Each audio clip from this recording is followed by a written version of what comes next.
Sorry, I just had a night meme. A what? A night meme, something you swear you're never gonna do again, but then it works its way into your subconscious, so it keeps popping up. Don't you mean nightmare? No. That's yet to come.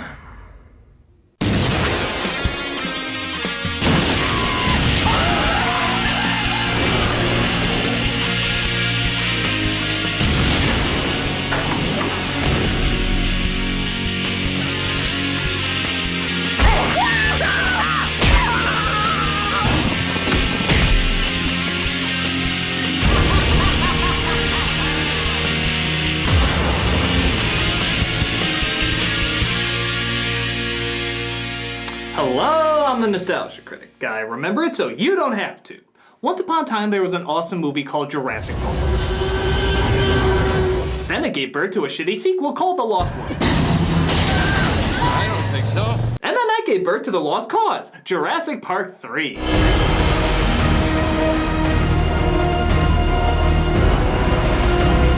This is the one that many people consider to be the absolute worst of the series. But is it really the worst? I mean, don't get me wrong, it's a bad movie. It's a complete waste of time. But in a strange way, it kind of knows it's a waste of time. So it doesn't even try to be anything big and massive like its predecessors. On the one hand, it's kind of refreshing, as it's only an hour and a half long instead of 2.5 hours, and most of the time is focused on the dinosaur chases and not annoying characters. Ben! Well, I said most. But does that mean the movie should be hated more or less?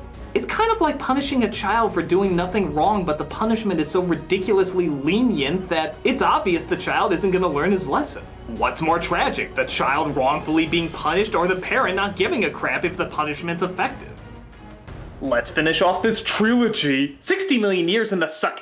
This is Jurassic Park 3. It begins with a kid paragliding with some tour guides along the island from the second film that's apparently restricted. And in case that wasn't clear for all the kindergartners this movie was made for, they write it in big cartoon letters to clarify. Thank you. Why don't you just spell it out a little bit more in case we're too fucking stupid to follow?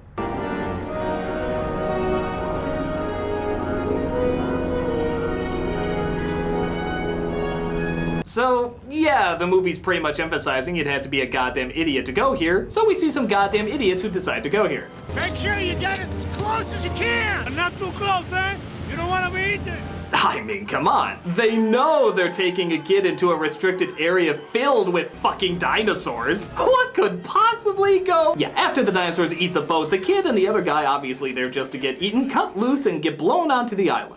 This leads us to Dr. Grant, a man who says he has no interest in returning to Jurassic Park unless he's paid a shit ton of money. He's played by Sam Neill, a man who says he has no interest in returning to Jurassic Park unless he's paid a shit ton of money. Hey, can't fault good casting. My editor thinks he's a paleontologist. That's good. Hey, Mark! We see what absolutely nobody wanted to see. Dr. Grant and Dr. Sattler completely split up as she decided to have a family with someone else. Oh yeah. You nailed that one, movie. That's exactly what everybody was hoping was going to happen by the end of the first film. Just like Tommy Lee Jones splitting up with his wife in Men in Black 2, or the orphanage being shut down in Blues Brothers 2000, or all the supporting characters being killed in Alien 3. You made one of the most likable elements in the previous film mean completely nothing. Why don't you just write a big sign at the ending of the first movie saying, "You don't like this. You don't want to see this go anywhere. Do not focus on the heartwarming moment we're intentionally focusing on." Bullshit. So you know Mark's been working for the State Department now. Yeah, what do you do, Mark? Yes, what do you do aside from pumping out children for my baby-obsessed former girlfriend? So what are you working on now? Raptors, mostly. My favorite. Even stranger thing is, they still have chemistry. When they talk, I want to see them together. I want to see them figure out dinosaur shit. We found what looks like a very sophisticated resonating chamber. Wait a second. So we were right. I mean, they had the ability to vocalize. But nope. His girlfriend in this movie is replaced by this guy, Billy, played by Castor Troy's brother from Face Off. And this time, instead of focusing on swapping faces, he's focusing on swapping raptor voices. As, get this, they recreate a raptor's vocal chamber, so they can flawlessly recreate a raptor's call. Listen to this.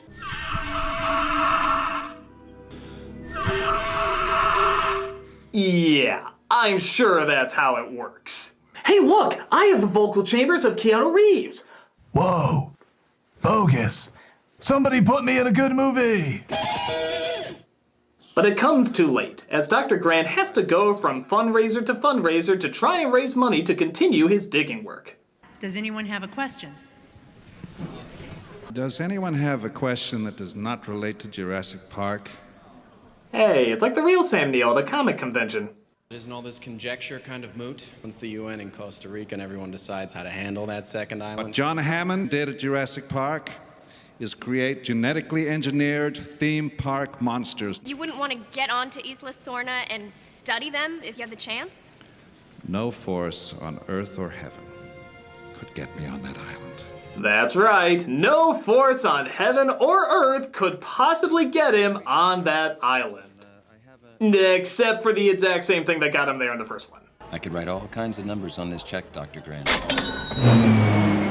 This expedition is run by Paul Pussy and Amanda Pussy, played by William H. Macy and Taya Leone, who tell Dr. Grant they want to explore Isle La Sequel on a plane for their anniversary. And because this movie is just eager to get itself over with, he blindly agrees. But he can't help but feel something terrible lies in the future.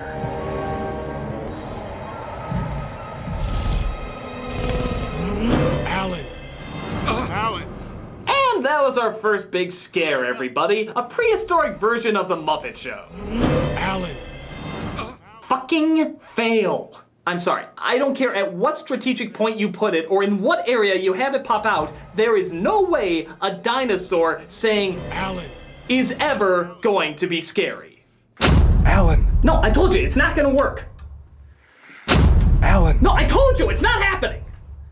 Alan. That's it, I'm out of here. Alan. You piss off! Hey, Critic, I've got this pain in my stomach. Could you check it out? Yeah, sure. Alan. Damn it! Will you get lost? Alan. Hello? Hello, is this Nostalgia Critic? Yeah? This is the St. Joseph Hospital. I regret to inform you that your mother has just passed away. What? Yes, she died last night peacefully in her sleep. God, I didn't even know she was sick. She wanted to keep it from you. She knew how busy you were and didn't want to interrupt your work. Sweet Jesus. She fought hard. She put up a good fight. But in the end, there's simply nothing we can do. I'm sorry, son. What?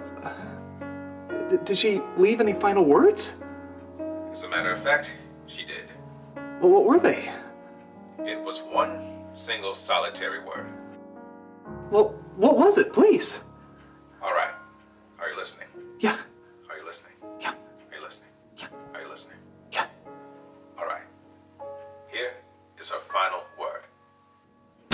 Alan. I hate this dare! I got it, forgotten. And if you look down below, you'll see the leftover animation from The Land Before Time 6. Oh, I mean, don't they look real? Wow. We have a landing strip up ahead. You want me to put it down? What do you mean set it down? You can't land here. What are you talking about? However, when they look for a place to land, Dr. Grant urges them not to, but gets knocked out. When he wakes up, he finds out that the whole point of this journey wasn't to just go sightseeing, but to bring back their son who got lost while paragliding. They also have little to no money, are currently divorced, and really enjoy annoyingly shouting their son's name. Eric! Eric! Eric! Eric! Eric!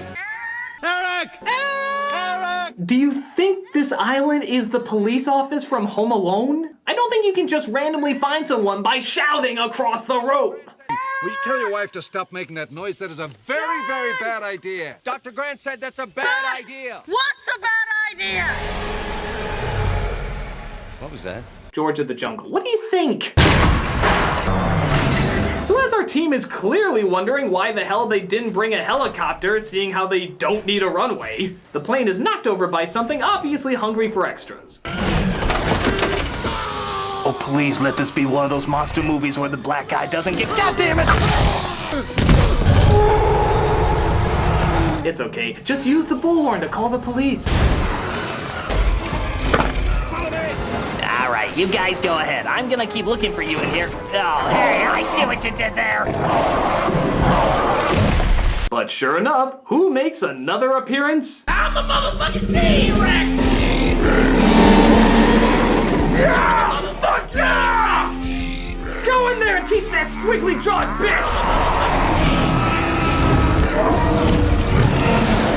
Yeah! Yeah!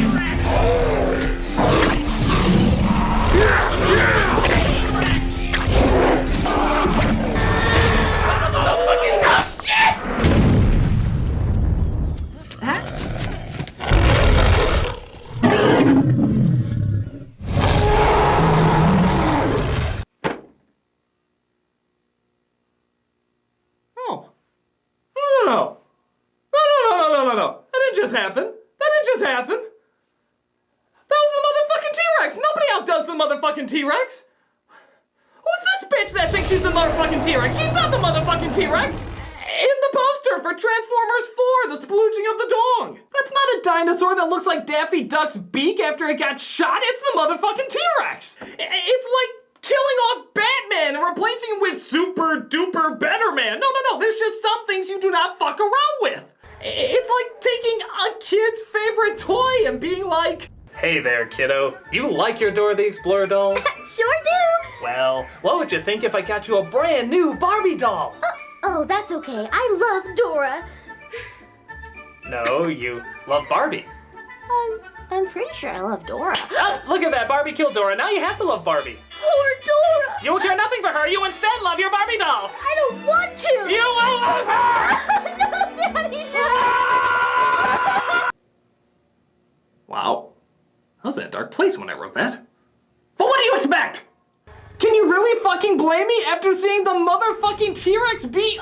I need a break. Here's a donation site to give money to the greatest dinosaur who ever existed. How's a motherfucking T-Rex?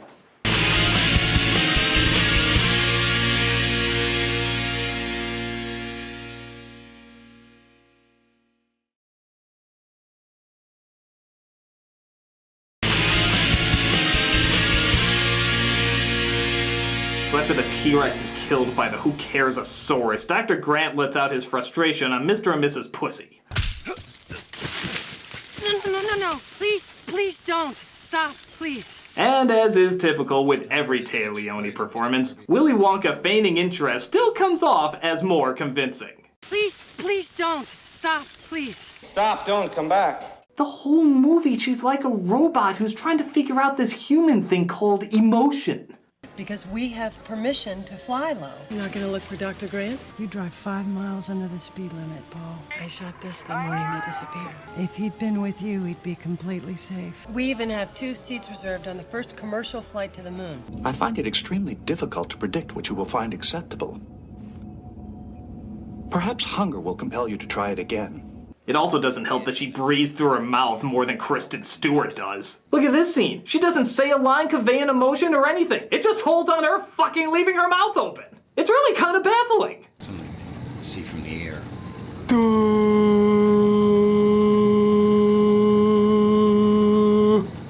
By a pretty big fucking amount of luck, they find the kid's parachute as well as Ben, the guy who was paragliding with him. Or at least what's left of him.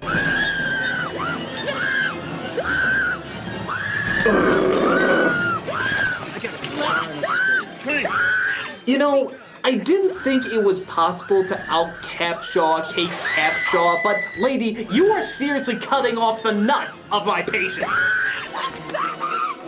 Okay, you're free.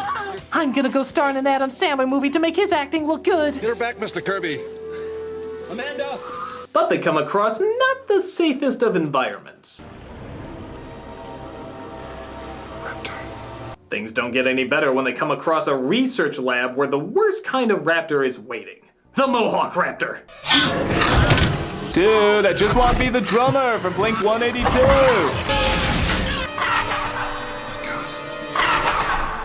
He's calling for help. I'm intrigued by this thing I said I'd never be intrigued by in the opening. So the raptors let out the call of... Darth Vader with mucus buildup. As everyone gets to safety except Grant.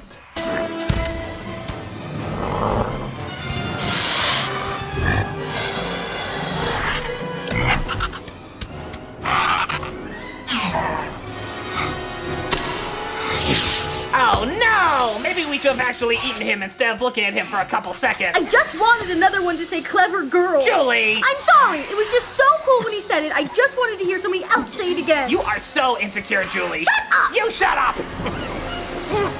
Thank God Princess Mononoke comes in to save the day, which turns out to be Eric Von Plotpoint. When the engine cleared out, they left a lot of stuff behind. Any weapons? No, I just used the last of the gas grenades. Eric, I had to tell you, I'm astonished that you've lasted 8 weeks on this island. Is that all it's been? Okay, I'm all for strong kid characters contributing more to a story aside from being a helpless waif, but 8 weeks on his fucking own? On a goddamn island filled with dinosaurs? This is T-Rex P. How'd you get it? You don't want to know. Why the hell did we even need to rescue this kid? We could just drop a bunch of paper clips and a balloon and he'd have an army-style raft in a millisecond. They shouldn't be saving that kid, he should be saving them. Did you read Malcolm's book? It was kind of preachy. And too much chaos. Everything's chaos. It seemed like the guy was kind of high on himself. That, and he included all his ums. Who does that? But when looking for one another, they hear a phone ring and conclude that it must be the other group. I knew it! Oh, God. However, strangely enough, neither of them seem to have the phone. I don't have it. I loaned it to Nash. He must have had it when he...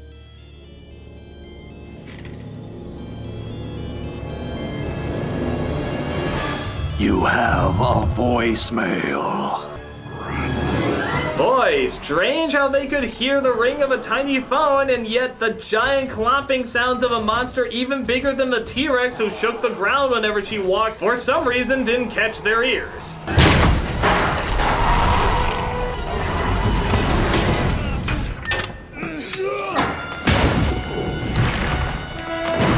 Yes, obviously, if she could crash through a giant spike-filled gate, surely a small steel door would be too much for her.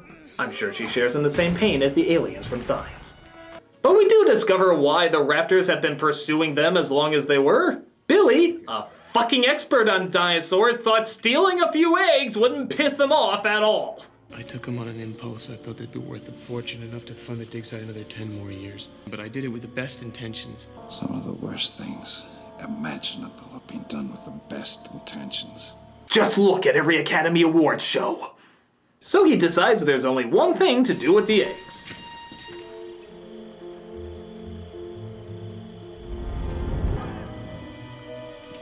What if they catch us with them? What if they catch us without them? I thought we agreed we do not negotiate with raptors. So Indiana Schmo tries to lead them out safely, but guess what the fuck they come across? More dinosaurs! Oh God, Terry's never been the same since they canceled Pee-wee's Playhouse. Huh.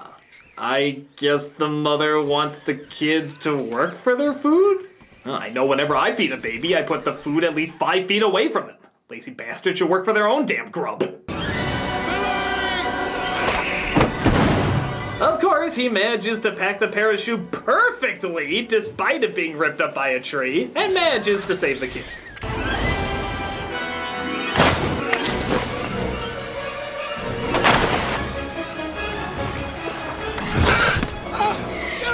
But sadly, it seems like he's not able to save himself. Despite the loss of their wingman, they still manage to throw in a few seconds of, oh yeah, dinosaurs are magical and shit.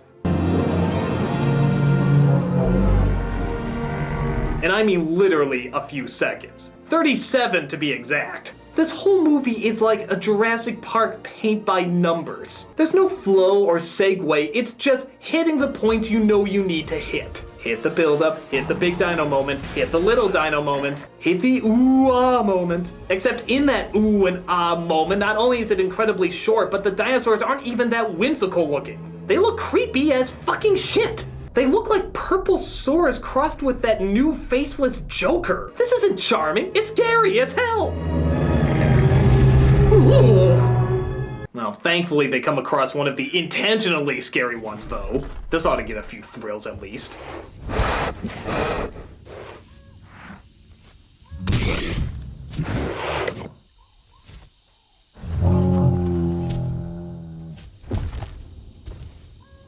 Okay, I think I figured out the problem here. All the dinosaurs that are supposed to be really threatening are either laughably useless or distractingly cute, and all the dinosaurs are supposed to be harmless or terrifyingly frightening or horrendously hideous. I think someone in the design department got a few notes backwards.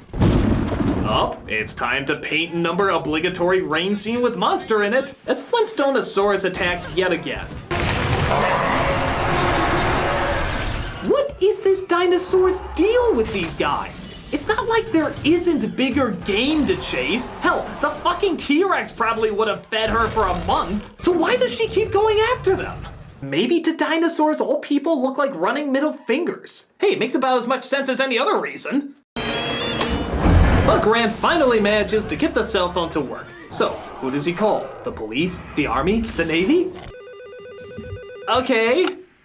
Hello? Take the phone to mommy now! Unfortunately, the kid gets distracted by the irony channel and they have to fight the dino off themselves. The river! Save me! Hello?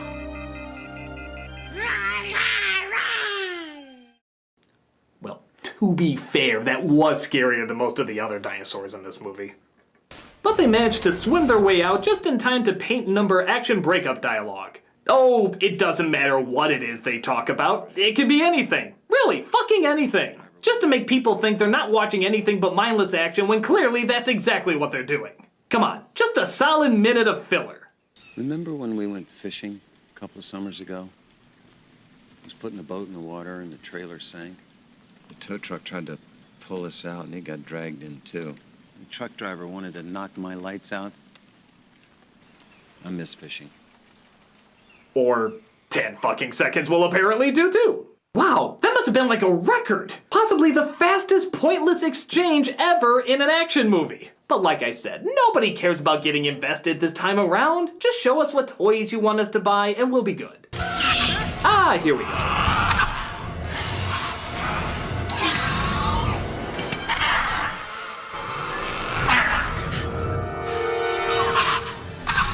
Okay, these are built up as like the greatest hunters. Why do they always just look at them instead of attacking them and or getting their eggs back? What is this, some kind of power trip for them? Well, what do we got here, Squiggy? Looks like a couple of dweebos that don't need their lunch money. Oh, it'd be a shame if something wants to happen to them. You said it, Squints.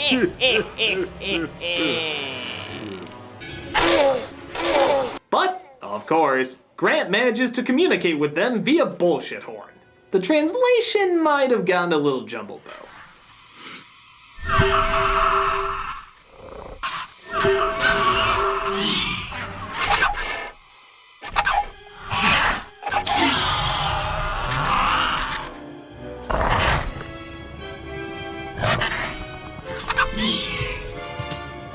They manage, of course, to get away and come across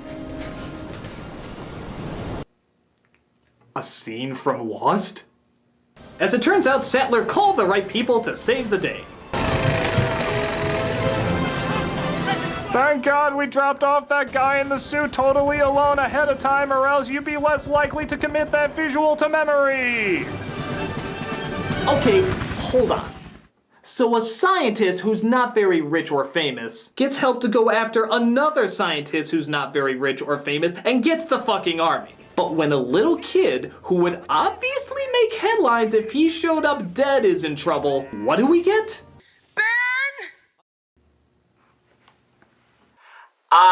Bullshit! Bullshit! Even Billy seems to have somehow made it out okay. I don't know, the movie doesn't care to explain it, why should we care to hear it? Until it seems the adventure is not quite over. What the hell is that? Dr. Grant, look! Where do you think they're going? I don't know, maybe just looking for new nesting grounds. It's a whole new world for them. Let's go home. Except for the fact that it is over. But the flying fuck, what's the point of that? Oh good, the things that try to peck our dicks off are looking for a new nesting ground. Whoopity fucking do, why is this worth mentioning? Hell, why are you even trying to make it look like a good thing? Killer dinosaurs can take flight and are flying towards your homes. What's with the whimsy music? This is horrifying news. Henry, is that America? Yes, my dear Feifel, there is still so much America left to eat. Will we devour them all? Yes, Feifel, we will make their insides their outsides. Ha ha ha ha. And that's Jurassic Park 3. Is it the worst of the series? Kinda, sorta. But it is mercifully short. At only an hour and a half, the film plays more like a B movie. Just bring in who you like, get them into action quickly, and then have them leave just as quickly. While Lost World was technically a bigger film, it was so long and so heavy-handed with its message and bland characters that I remember it being more painful to sit through. Here, the movie kind of knows it has no reason to exist, so it just sort of comes and goes. It's obvious less effort is put into it, so it's kind of hard to get truly that angry with it. It comes off as less of an insult and more something that obviously is just pointless in its existence. I guess in the long run, it's a personal preference which one is the worst. But one thing is definitely for sure. That is one big pile of shit. No, that's what I'm going to take on this movie, because not only does it deserve it, but it would also make it at least a little bit more interesting. I'm the Nostalgia Critic, I remember, so you don't have to.